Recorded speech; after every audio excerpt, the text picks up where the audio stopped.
Assalamualaikum warahmatullahi wabarakatuh. Perkenalkan, nama saya Anindi Nur Putri dari 12 IPA 5. Di sini saya akan menjelaskan mengenai kehidupan politik dan ekonomi pada masa demokrasi terpimpin.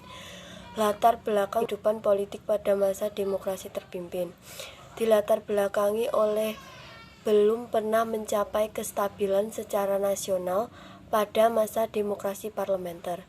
Persaingan partai-partai politik yang menyebabkan penggantian kabinet terus terjadi. Selain itu, Dewan Konstituante hasil pemilu tahun 1955 ternyata tidak berhasil melaksanakan tugasnya menyusun UUD baru bagi Republik Indonesia.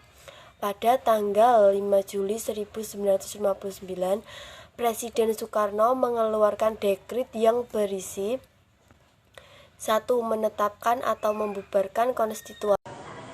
2. Menetapkan UUD 1945 berlaku bagi segenap bangsa Indonesia dan seluruh tumpah darah Indonesia, terhitung mulai tanggal penetapan dekret dan tidak berlakunya lagi UUD sementara UUDS. 3. Pembentukan MPRS yang terdiri atas anggota DPR dicantum dalam utusan-utusan dan golongan, serta pembentukan Dewan Perlindungan Agung sementara DPAS. Kekuatan politik nasional pada masa demokrasi terpimpin. Kekuatan politik terpusat pada 3 kekuatan politik terbesar, yakni Presiden Soekarno, Partai Komunis Indonesia (PKI), dan TNI Angkatan Darat.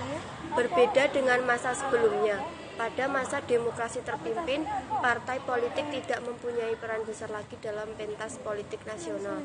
Partai yang ada ditekan agar memberikan dukungan terhadap gagasan partai politik yang pergerakannya dianggap tidak sejalan dengan pemerintahan akan dibubarkan dengan paksa. Oleh karena itu, partai-partai politik itu tidak dapat menyuarakan gagasan dan keinginan kelompok-kelompok yang diwakilinya. Sampai dengan tahun 1961, hanya ada 10 partai politik yang diakui oleh pemerintah, yaitu PNI, NU, PKI, Partai Katolik, Partai Indonesia Murba, PSII, dan IPKI, Partai Kristen Indonesia, Parkindo, dan Persatuan Tarbiyah Islam Perti. Keadaan ekonomi pada awal demokrasi. Kondisi ekonomi pada masa awal demokrasi terpimpin sangat terpuruk akibat pemberontakan yang terjadi. Untuk mengatasi hal itu, keadaan ekonomi pada masa ini, sistem ekonomi berjalan dengan sistem komando, di mana alat-alat produksi dan distribusi yang vital harus dimiliki dan dikuasai negara atau minimal di bawah pengawasan negara. Upaya perbaikan ekonomi. 1. Pembentukan Perancang Nasional Depernas dan Badan Perancang Pembangunan Nasional Bapenas. Upaya perbaikan perekonomian Indonesia dilakukan dengan pembentukan Dewan Perancang Nasional Depernas pada 15 Agustus 1959 yang dipimpin Muhammad Yamin. Dapernas kemudian menyusun program kerjanya berupa pola pembangunan nasional yang disebut sebagai pola pembangunan semesta berencana dengan mempertimbangkan faktor pembiayaan dan waktu pelaksanaan pembangunan. Pada pola pembangunan serta terdiri atas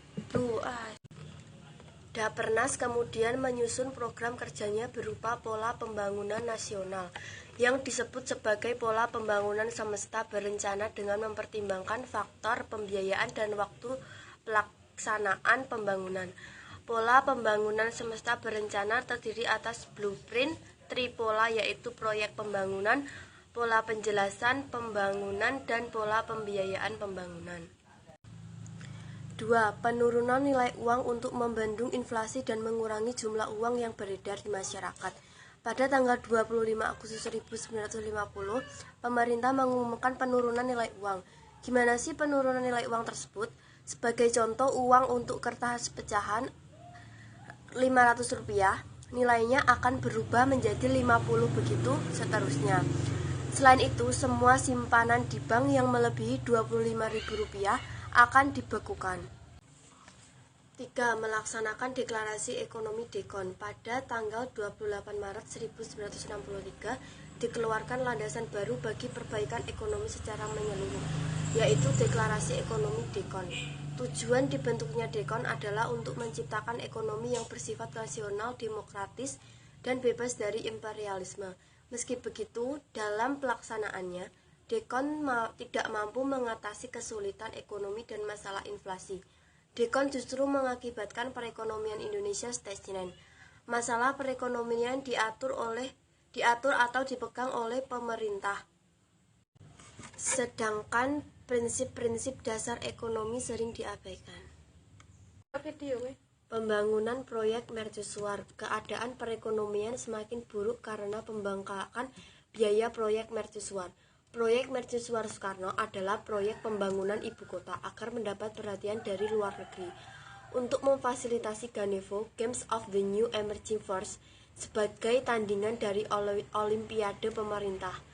Membangun proyek besar seperti gedung Ganevo sekarang dikenal sebagai DPR, MPR, DPD, DKI Jakarta, Gelora Bung Karno, Hotel Indonesia, Jembatan Semanggi, pembangunan Monumen Indonesia, Monas, dan pusat pertokoan Sarinah.